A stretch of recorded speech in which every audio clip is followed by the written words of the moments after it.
Kamu tahu nggak apa itu generasi strawberry? Generasi yang kelihatan kuat di luarnya, tapi lemah di dalamnya. Ikutin terus pembahasan ini, biar kamu tahu apa solusinya buat kamu.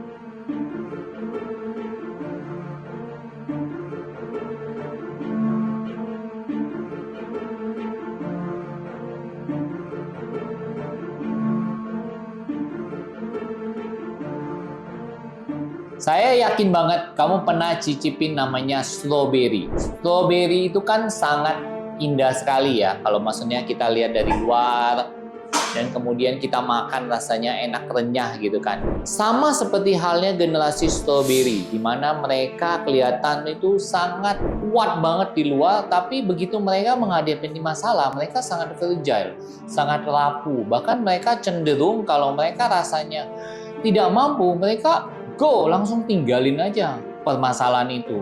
Tampak babi ibu lagi, tinggalin. Bener-bener ditinggalin banget gitu loh. Dia menghilang aja begitu. Nah, hari ini kita mau membahas tentang generasi strawberry. Bagaimana kalian juga, kalau kalian juga mengalami posisi seperti itu, bagaimana? Dan kita kenalin kenapa itu bisa terjadi ya.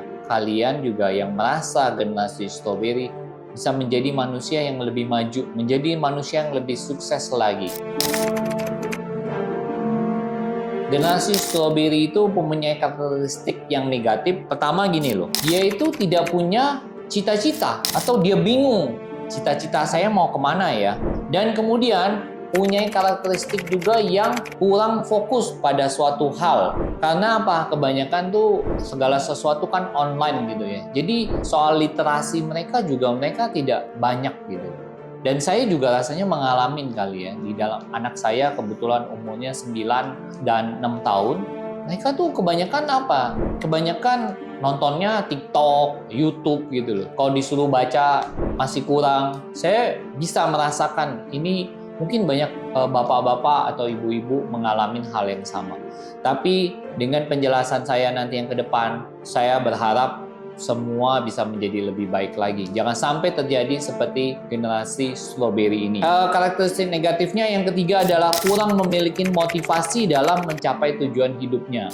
Jadi ada beberapa ya karakteristik dari generasi strawberry ini yang perlu kita amatin ya dari sekeliling kita, bahkan kita sendiri kalau kita termasuk dalam generasi strawberry ini. Yang keempat adalah suka terjebak di dalam zona nyaman karena didikan orang tua yang terlalu memanjakan. Ya, saya juga bisa memahami kenapa orang tua memanjakannya. Karena waktu orang tua yang lahir tahun 60, tahun 70-an, mereka itu hidupnya ya biasa-biasa aja. Tapi ya anak-anak yang lahir tahun 80, 90, tahun 2000 kayak mereka itu pengen balas dendam gitu loh. Pengen, gua hidup gua dulu kurang. Gua pengen ngasih anak gua yang happy-happy gitu. Sama seperti halnya di Cina ya. Karena kan Cina anaknya kan satu ya. Jadi itu banyak juga generasi-generasi muda di sana itu generasi benar-benar strawberry. Kenapa? Karena mereka benar-benar dimanjain gitu loh. Kenapa? Anaknya cuma satu gitu loh. Anak ini kalau lewat ya udah nggak ada anak lagi. Tapi kan sekarang memang kebijaksanaan Cina udah beda ya. Kalau sekarang ini anak boleh 3. Kalau dulu tuh cuma boleh 1.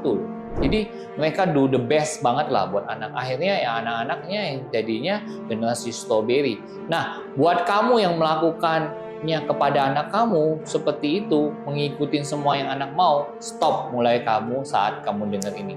Yang kelima adalah mereka memiliki karakter kurang bertanggung jawab karena terbiasa berada di zona nyaman.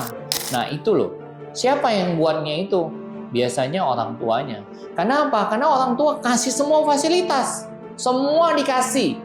Justru orang tua yang salah loh. Misalnya anak kita nggak mau baca, kita biarin mereka nggak baca. Kita nggak encourage mereka untuk belajar banyak gitu loh. Itulah yang kesalahannya. Nanti saya akan spill lebih lanjut. Generasi strawberry ini tidak punya cuma negatifnya aja, mereka punya positifnya. Positifnya juga banyak. Nah, cuma nanti gimana kita mengurangi negatifnya, kita akan bahas lebih dalam lagi. Positifnya apa? Mereka punya kreativitas dan adaptasi yang sangat luar biasa sekali. Makanya mereka kelihatannya kayaknya sangat smart, sangat pinter gitu. Karena apa? Karena mereka memang otaknya tuh pinter ya. Memang otak IQ mereka tuh orang-orang sekarang. Kenapa? Karena dapat pendidikan lebih baik, dapat makanan juga lebih baik, dapat gennya juga lebih baik, pendidikan, kesehatan juga semua lebih baik. Kan kita tahu kalau kita sekarang anak-anak kecil semuanya dari baby semua ada imunisasinya semua. Jadi anak-anak sekarang tuh jauh lebih kuat. Karena apa?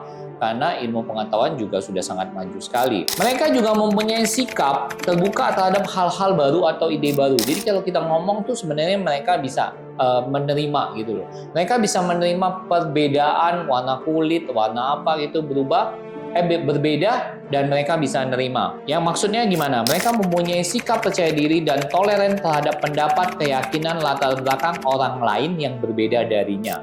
Memiliki sikap ambisius bagi dirinya sendiri dan juga bagi orang lain, di mana dapat menumbuhkan motivasi untuk masa depan. Menyukai tantangan dan cenderung menghindari sesuatu yang monoton. Makanya mereka itu gampang banget juga kalau kerja kadang pindah-pindah itu mudah. Karena apa? Karena sifatnya, karakteristiknya mereka maunya yang tidak monoton. Makanya sekarang tuh kalau kalian tahu banyak orang tuh kerja nomaden ya. Kerja nomaden tuh maksudnya mereka bisa aja kerjain di mana, tinggalnya di mana. Kemudian yang keenam, mampu beradaptasi dengan perkembangan teknologi ya, karena mereka anak hasil teknologi ya, di mana-mana dari kecil sudah dikasih handphone, dikasih tablet. Sekarang tuh semua di handphone juga atau di tablet. Mana ada main-main, dulu orang suka main layangan, main kelereng, mana ada lagi, coba deh cari. Anak saya aja udah nggak pernah main kayak gitu. Ketujuh, generasi ini juga dikenal berani menyampaikan pendapat dan tidak segan mengutarakan apa yang dirasakan. Nah, itu yang positifnya. Jadi kita bisa melihat sisi negatif, sisi positifnya. Jadi guys, saya mau kasih tahu juga beberapa penyebab lah ya, kenapa bisa terjadi generasi yang rapuh ini. Kelihatan keren di luar tapi sangat rapuh. Gampang banget mereka menghindari masalah, bahkan mereka juga gampang banget bunuh diri gitu ya. Nah, itu penyebabnya ya, Mbak, ada beberapa faktor. Tapi mungkin saya boleh bilang faktor itu orang tua ikut berperan sekali terhadap generasi strawberry ini. Pertama, penyebabnya itu adalah literasinya kurang. Ya tadi saya bilang, kebanyakan itu nonton, kebanyakan lihat YouTube, kebanyakan lihat TikTok, sehingga mereka untuk membaca itu udah jarang. Didikan orang tua yang tadi saya bilang, orang tua itu semua juga dikasih gitu loh. Kadang-kadang untuk anak diam, dikasihnya apa? Dikasihnya tablet. Anak diem kan kalau udah dikasih game gitu. Mungkin juga kadang-kadang orang tua secara tidak sengaja suka melabelin anak. Karena mereka ini memang orangnya sangat sensitif. Sehingga kadang-kadang mereka tuh dilabelin anak pemalas ya. Mereka benar-benar jadi pemalas gitu loh. Dan kemudian yang bisa menyebabkan kemunculan generasi strawberry ini adalah lari dari kesulitan. Makanya tadi saya sudah bilang generasi strawberry, generasi yang kadang kalau begitu mereka kesulitan dan mereka rasanya tidak bisa menyelesaikan, mereka gone, hilang begitu saja. Nah, bagaimana nih solusinya buat kamu biar kamu terhindar dari akibat-akibat tadi yang tadi sudah saya sebutkan. Nah, apa aja sih yang sebaiknya kamu lakukan? Nah, yang harus kamu lakukan adalah pertama, kamu harus punya mental yang kuat untuk menghadapi tantangan-tantangan ataupun kesulitan-kesulitan. Belajar networking, belajar juga punya teman ya, punya teman yang baik, yang tepat, yang kalau kita cerita masalah kesulitan kita, mereka bisa memberi nilai-nilai yang positif pada orang tua. Kalau kamu mungkin susah sama orang tua kamu cerita sama teman kamu. Tapi ingat, teman dipilih ya, jangan teman-teman yang justru kalau misalnya kasih nasihat yang negatif, yang kalau bilang, oh saya ada kesulitan di sini sama ini, ya udah tinggalin aja, ngapain kamu? Jadi akhirnya kamu nggak kuat dalam menghadapi tantangan kalau kamu ketemu teman-teman seperti itu. Yang kamu harus lakukan adalah berani menghadapi tantangan-tantangan yang kamu hadapin. Yang kedua, yang perlu kamu lakukan adalah kamu harus belajar hal-hal baru, keterampilan-keterampilan baru yang bisa membuat kamu menjadi pribadi yang lebih mantap, lebih tenang gitu loh. Sehingga tercipta pribadi-pribadi yang menarik lah gitu loh.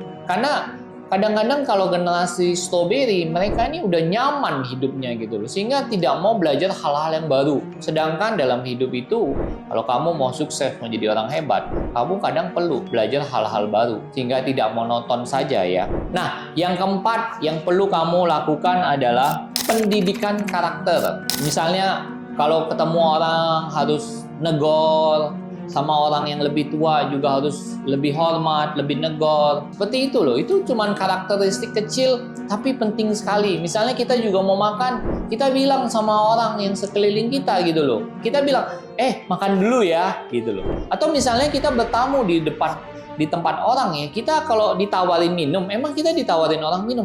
Tapi sebelum kita minum ya kita ngomong dulu, saya mau minum ya gitu. Itu karakteristik kecil-kecil tapi itu sangat mempengaruhi loh. Itu namanya sopan santun.